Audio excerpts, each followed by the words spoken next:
Alors, on va proposer à Noémie. Donc c'est Thierry qui reste alors pour la Vox ? C'est Candice qui reste. Alors Candice, tu vas rester avec nous. Vont nous rejoindre Noémie, Fanny et Laetitia. Donc nous avons récupéré quelques questions. Et je vais peut-être commencer par poser une des questions qu'on a reçues là, pour après donner... Oui, et Candice n'est pas la porte-parole. Candice est Candice, mais si les autres veulent parler, ils pourront parler aussi. Noémie à l'EHF, encore une question. Et j'ai récupéré un certain nombre de questions, et on vous donnera, on va bien évidemment les continuer avec vous.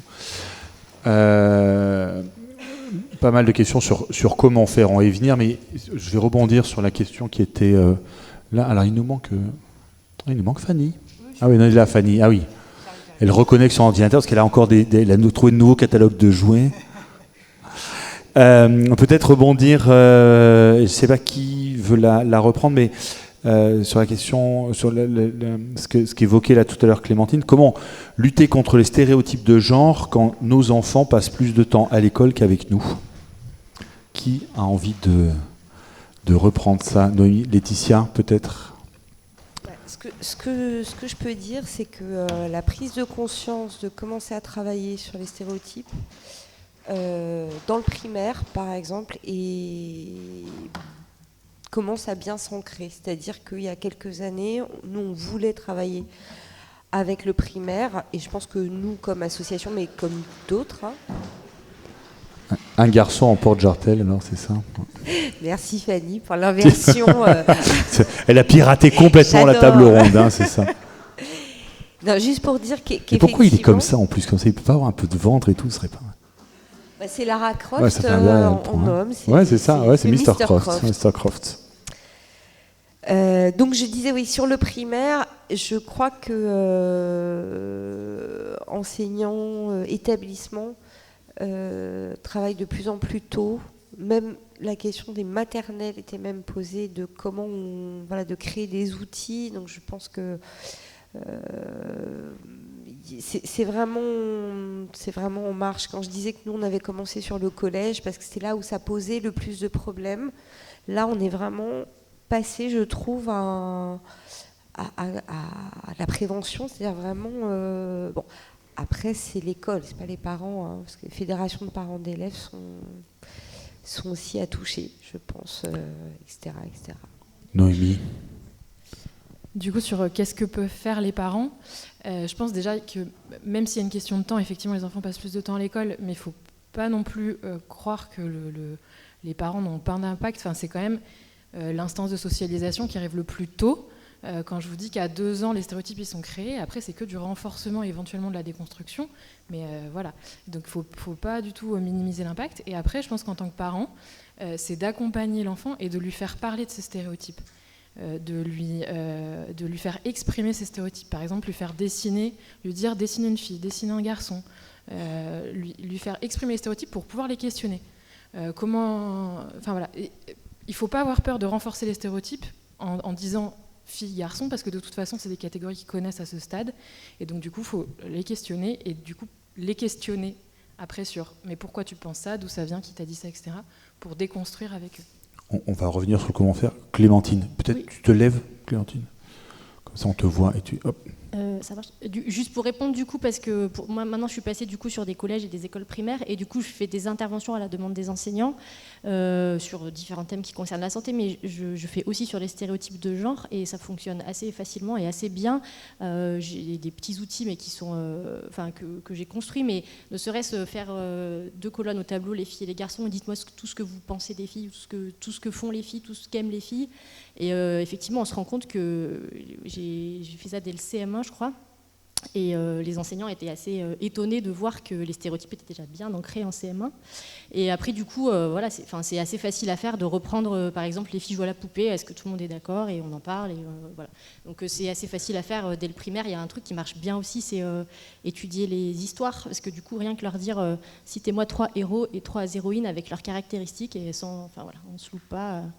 Alors chez les plus petits, c'est, je sais pas ce qu'ils ont. Et ça, c'est ce qu'on peut faire aussi à la maison. Oui, c'est ça. Et les héroïnes, du coup, il y a Blanche-Neige, elle est jolie, elle est sage, elle ne parle pas, voilà, c'est qualité.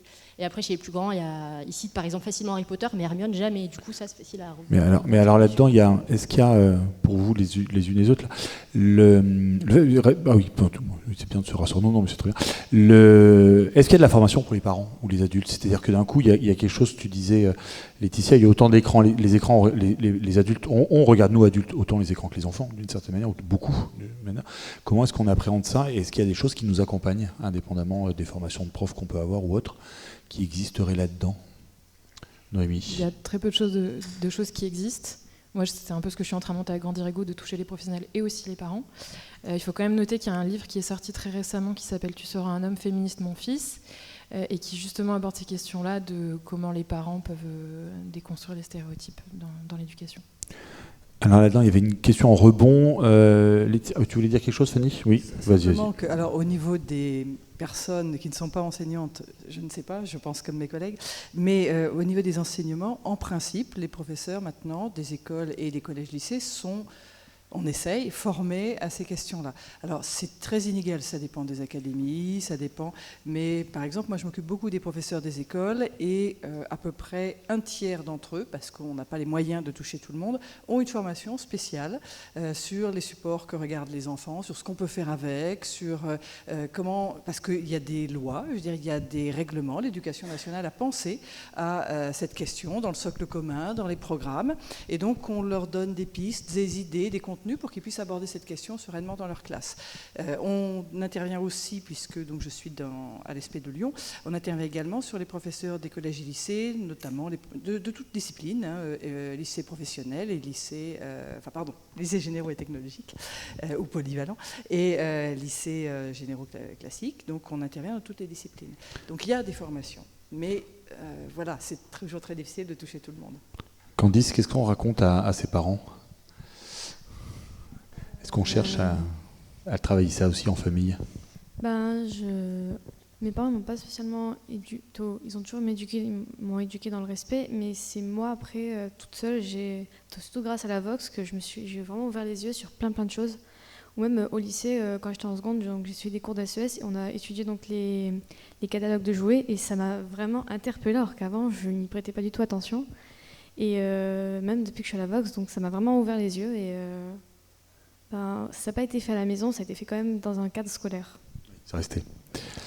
Une question pour toi, Fanny, pour toi, Laetitia, pardon. Travailler sur les masculinités, est-ce que tu pourrais en dire plus?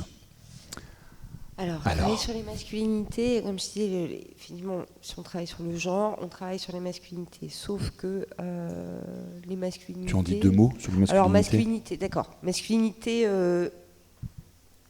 les normes, en fait, qui fondent le masculin.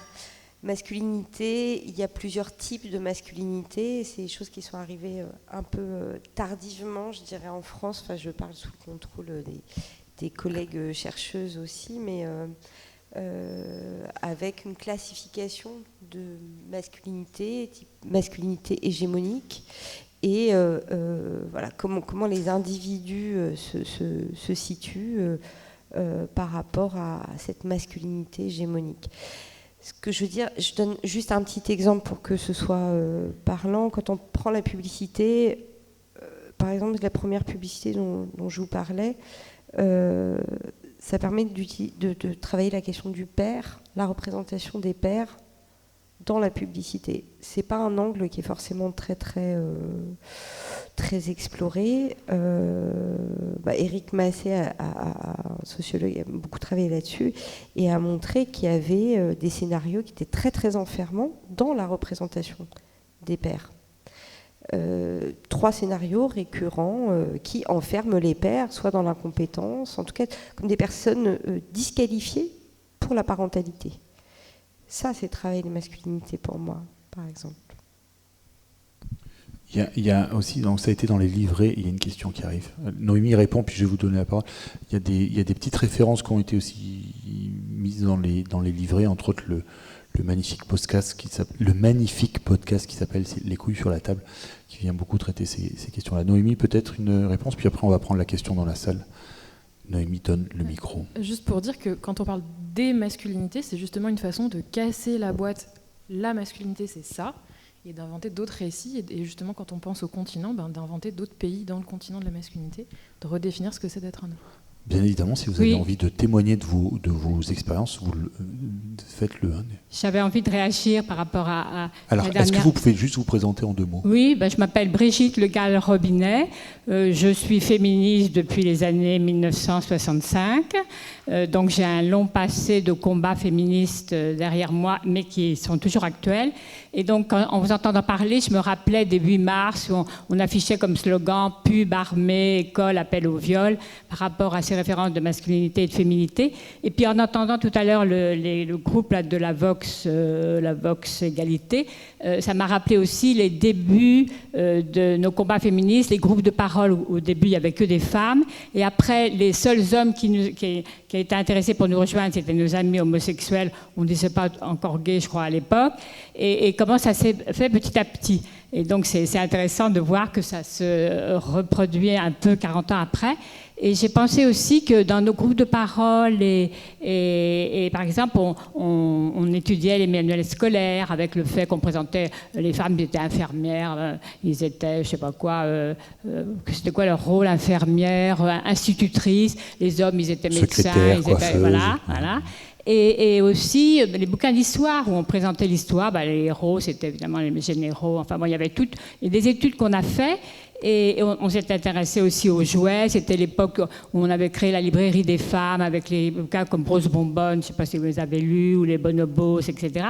Et c'est intéressant de voir que l'histoire du rose et du bleu sont apparus un peu à cette époque-là. Et on s'aperçoit que dans toutes les avancées féministes, il y a toujours des flux et des reflux. Et à chaque fois qu'il y a une avancée, et bien après on nous ressort « oui, mais les féministes, vous êtes des mal baisés ». Enfin, à chaque fois qu'il y a des avancées, il y a des contre-feux qui s'installent. Et vraiment, ça m'a fait penser à ça. Et je profite aussi que j'ai le micro pour faire une invitation à un film qu'on a réalisé avec l'association Accordage sur la transmission. Et entre autres, le problème soi-disant du mythe de l'égalité, mais des inégalités est abordé, avec toute une partie sur l'hypersexualisation, le refus du rôle de mère uniquement, la connaissance, par exemple, il y a une jeune fille syrienne qui a découvert que le mouvement LGBT existait, parce que dans son pays, ça n'existait pas. Enfin, il y a toute une partie qui vous intéressera beaucoup. Donc, c'est le 7 mai, à la Maison des Associations à 18h. Donc je vous invite à venir parce que je pense qu'on est en plein dans le sujet. Ici à Grenoble. Ici à Grenoble, oui. Je vais rebondir sur deux... Je vous laisserai des flyers. Super. Je vais rebondir sur deux choses. Est-ce que... quel est le rôle aujourd'hui des réseaux sociaux, des médias numériques dans une transformation ou pas de la manière dont on appréhende ces problématiques-là? Est-ce que ça aide, ça accompagne? Laetitia, tu disais, moi c'est un truc qui me frappait sur effectivement ces écrans-là. Est-ce que le fait d'avoir une caméra dans ma poche aujourd'hui facilite la réappropriation? Tu disais, celle qui a réalisé, j'ai pas retenu son nom, celle qui a réalisé le film La Mazo et Miso, d'un coup c'est la 2e caméra après Godard, vidéo. Est-ce qu'avoir ces outils-là, c'est un film, le premier pocket film que j'ai vu en 2006, c'est un film d'une femme qui filme d'autres femmes dans un hammam, qui s'appelle Mama, de Louise Boursier, qui est un film juste sublime. Est-ce que ça change, cette manière d'écrire le monde? Comme tu parles de matrimoine, il y a une réappropriation des mots. Oui, mais tout à fait. Moi, je pense que ça change beaucoup de choses. Alors, c'est une vaste question, parce que d'un côté, ça peut banaliser, etc. Enfin, je ne vais pas rentrer dans le... Mais je pense qu'on peut réinventer une déreprésentation avec notre caméra de poche, complètement. Il y a plein de... Si je peux me permettre juste ton image sur les toilettes tout à l'heure de l'aéroport d'Orly, je l'ai prise en photo, je l'ai envoyée sur Twitter et puis j'ai hashtagué Orly. On verra ce que ça donne. Candice, est-ce que ça change l'utilisation des outils numériques aujourd'hui? Est-ce que ça facilite? Est-ce que ça aide? Est-ce que ça accompagne? Est-ce que ça... Je pense que ça facilite, mais il faut faire attention quand même sur les réseaux sociaux, pas tomber dans le fake news ou des informations trop extrémistes. Mais c'est quand même, je pense, assez important parce que maintenant les jeunes, on est plus sur les réseaux sociaux. Et donc c'est quand même important, mais il faut quand même régulariser. Réguler. Réguler. Ouais, réguler. Noémie, tu opines la tête. Ça se transforme. Est-ce qu'aujourd'hui, c'est la... la... Je suis pas une experte sur cette question-là, mais ce que je sais, c'est que, ce à quoi ça me faisait penser... Sauf que d'un coup, les images que tu récupères sont sur ces outils-là. C'est ça. Mais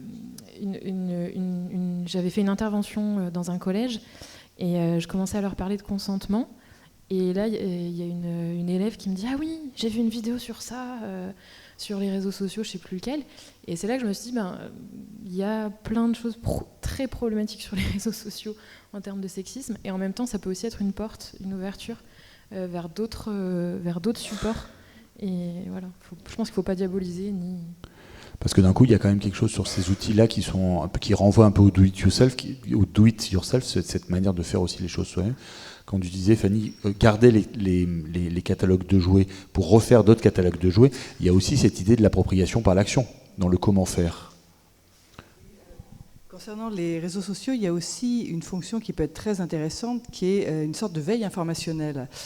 Moi, je participe à des réseaux sociaux, et c'est vrai que dès qu'il se passe quelque chose qui m'intéresse sur la question du genre, forcément, comme les amis que j'ai autour de moi s'intéressent aussi à ces questions-là, eh bien, je suis au courant. Je n'ai pas besoin d'aller lire 36 médias. Tout m'arrive, d'une certaine façon, pré-trié, grâce à ce réseau. Alors, ça n'empêche pas qu'il faut confronter à d'autres médias, à d'autres... Voilà. Il y a les nouvelles technologies, il y a les réseaux sociaux, d'accord, mais moi, l'une des choses sur lesquelles j'aime intervenir, c'est les jeux vidéo, où vraiment, il y a quelque chose de très intéressant qui se passe là, parce que les autres médias, on assiste à on voit des représentations, on voit des stéréotypes, on voit passer les stéréotypes d'hommes, des stéréotypes de femmes, etc., et bien d'autres encore. Dans les jeux vidéo, on va vous proposer d'incarner un stéréotype. Et ça, c'est pas du tout la même chose. Parce qu'à partir du moment où on rentre dans un stéréotype, je suis aujourd'hui fille et je vais rentrer dans ce personnage qui est un garçon, qui est peut-être un stéréotype de garçon, qui peut-être n'est pas un stéréotype de garçon.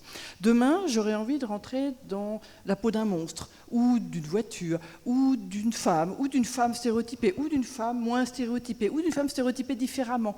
Donc, on change en permanence de corps extérieur, en quelque sorte, et ça, c'est quelque chose qui est extrêmement riche pour justement renouer avec la question du genre. La plupart des gens qui finalement ne connaissent pas les jeux vidéo pensent que c'est le royaume des stéréotypes qui s'ébattent en toute liberté, point final. C'est beaucoup plus compliqué que ça. Il y a des jeux stéréotypés, il y en a qui le sont beaucoup moins et il y en a qui sont même complètement militants et très ouverts sur ce plan-là. Donc déjà, il ne faut pas jeter le bébé avec l'eau du bain, il faut regarder un peu l'offre. Hein.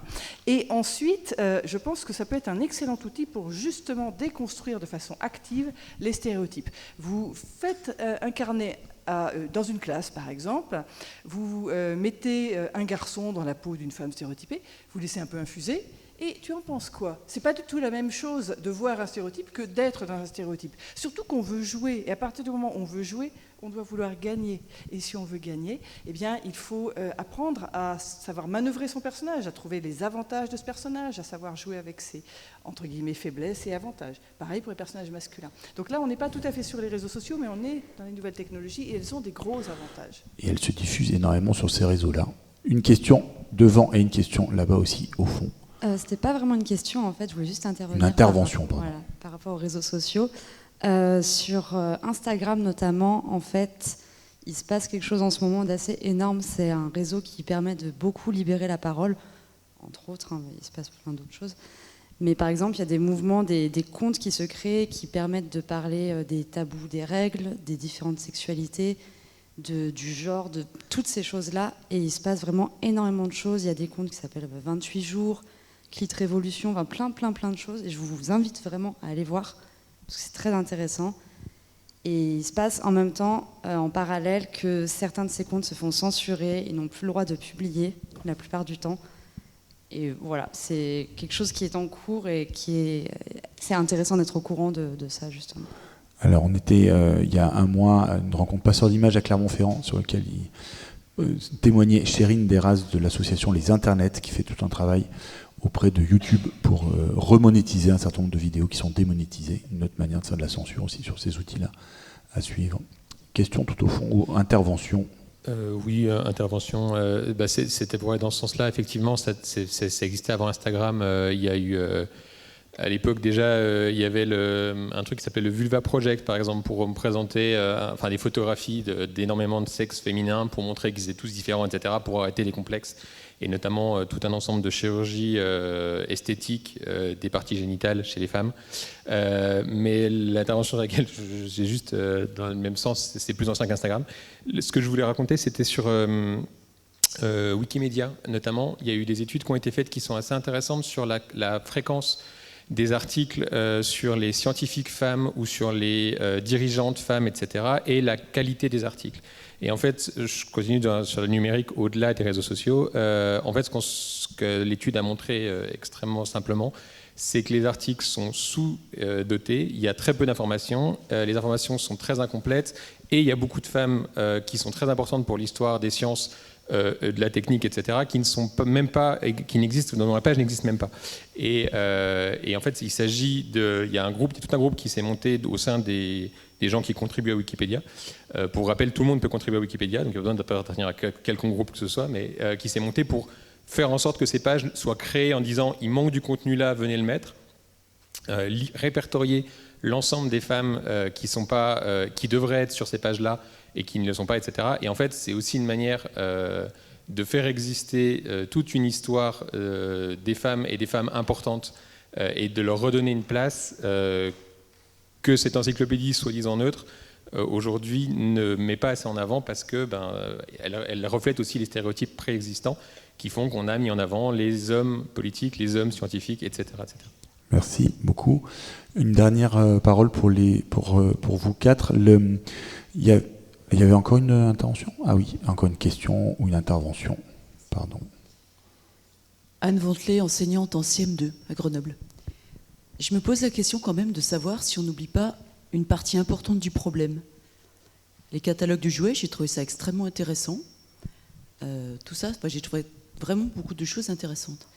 Mais j'ai l'impression qu'il y a le TGV de la société française qui passe à côté de nous et qu'on est en train de l'oublier.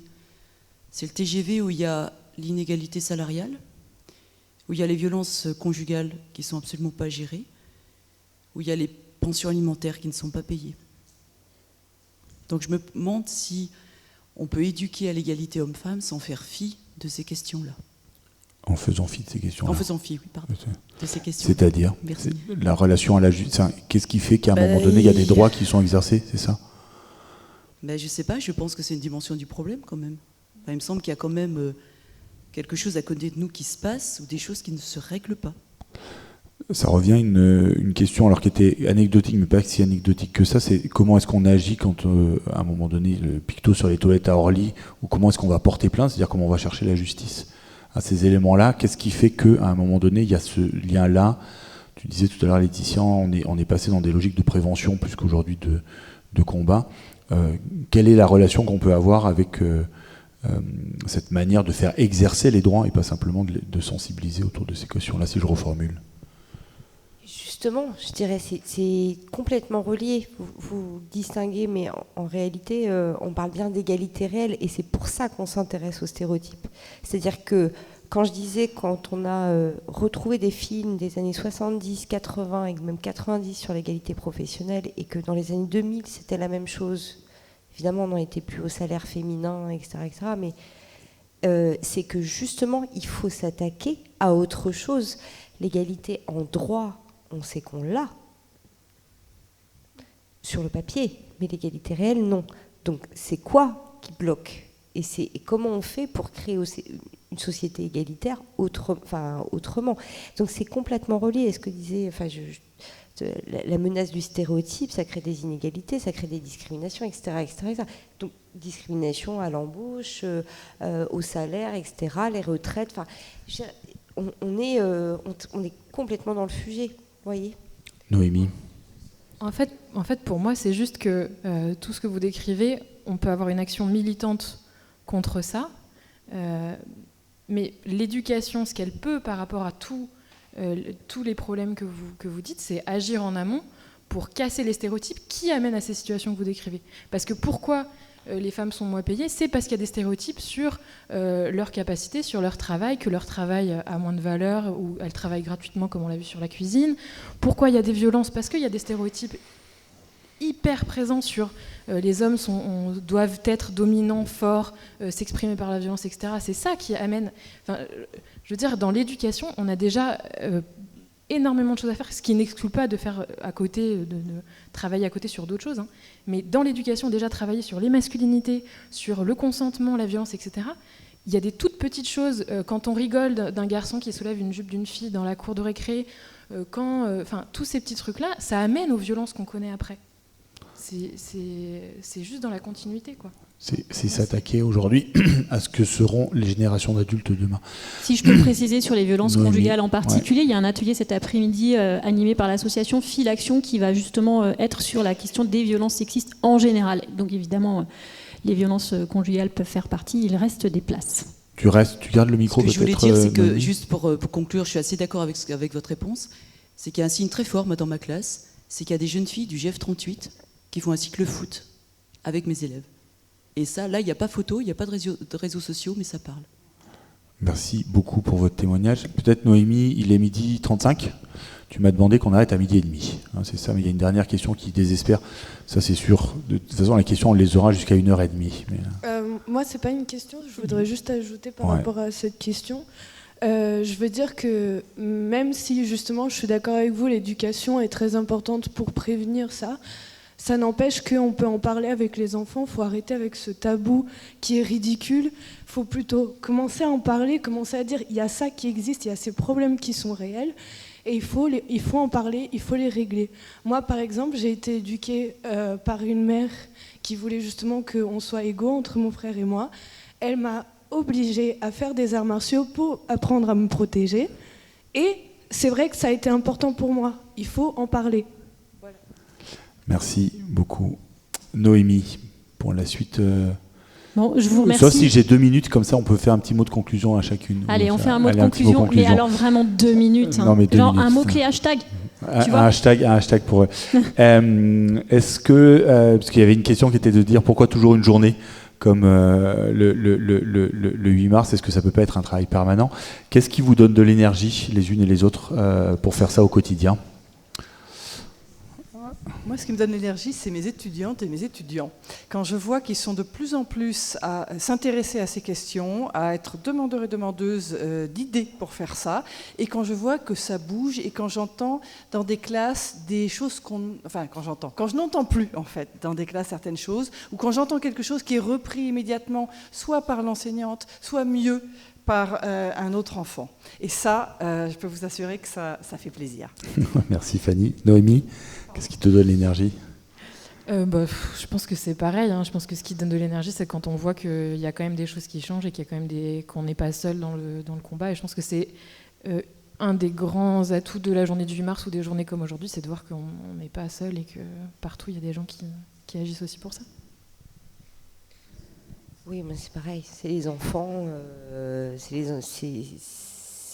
les enfants, puis on voit, c'est l'exemple que vous donniez, c'est vrai qu'il y a des choses qui bougent dans le sport, même dans les images, il y a des choses qui bougent. Bon, il paraît que si Hollywood, il paraît que devenir féministe, Hollywood va devenir féministe maintenant, parce que c'est ça qu'il faut faire. Peut-être que oui. Peut-être que ça va changer des choses, même si ce n'est pas d'un point de vue éthique. Voilà, c'est nous qui regardons et qui avons besoin d'autre chose. Donc, voilà. Comme pareil que vous, je vois que les choses bougent, mais que quand même, à notre âge, j'entends des propos qui me choquent. Et donc, pour moi, il faut vraiment changer dès le plus jeune âge. C'est pour ça qu'on se mobilise aussi aujourd'hui pour changer demain. Et voilà. Merci Candice. Merci beaucoup à vous. Merci à l'équipe qui sont restés, à Thierry, Clémentine et Paul.